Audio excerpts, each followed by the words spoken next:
నేను అయోధ్యలో వచ్చే వాళ్ళందరికీ నిత్యం అన్నదానం పెడుతున్నా, అన్నప్రసాదం ఇస్తున్నా. ఎవరు వచ్చినా కానీ ముందుగా నాకు ఇన్ఫామ్ చేస్తే వాళ్ళకి రెడీ చేసి పెడతా. ప్రస్తుతం 1000 మంది పైన వస్తున్నారు. మన తెలుగు వాళ్ళకి భోజనం దొరకదు అక్కడ, అందుకని అందరికీ ఉచితంగా పెడుతున్నా. ఇంతకుముందు రాముల వారికి 5 వెండి ఇటుకలు ఇచ్చాను శంకుస్థాపనకు. మోడీ గారు శంకుస్థాపన చేశారు కదా, నా అదృష్టం బాగుండి ఆ ఇటుకలతోనే శంకుస్థాపన చేశారు. దాని మీద ఇప్పుడు గుడి తయారైంది. తర్వాత రాముల వారికి బంగారు పాదుకలు చేయించా, వెండి పాదుకలు, బంగారు పాదుకలు. వెండి పాదుకలు తీసుకొని దేశం అంతా అన్ని దేవాలయాల్లో పూజలు చేయించా. బంగారు పాదుకలు తీసుకొని రాముల వారి రామేశ్వరం నుంచి అయోధ్య వరకు నడిచి వెళ్ళాను.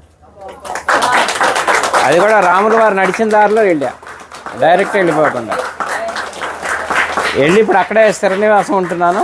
తర్వాత ఇప్పుడు ధనుసు చేయించా 14 కిలోలు. రాముల వారి వనవాసం 14 సంవత్సరాలు, అందుకని 14 కిలోలు చేసా. కిలో బంగారం, 13 కిలోలు వెండి. ఇది రాముల వారికి కోదండరాముడికి వచ్చాయి చేతిలో ఉంటుంది, ఫస్ట్ ఫ్లోర్లో వచ్చాయి రాముల వారి చేతిలో. ఇప్పుడు నా మిస్సెస్ అక్కడే ఉంది అయోధ్యలోనే, నిత్యం అన్నప్రసాదం ఆమె చూసుకుంటుంది అక్కడ వచ్చి.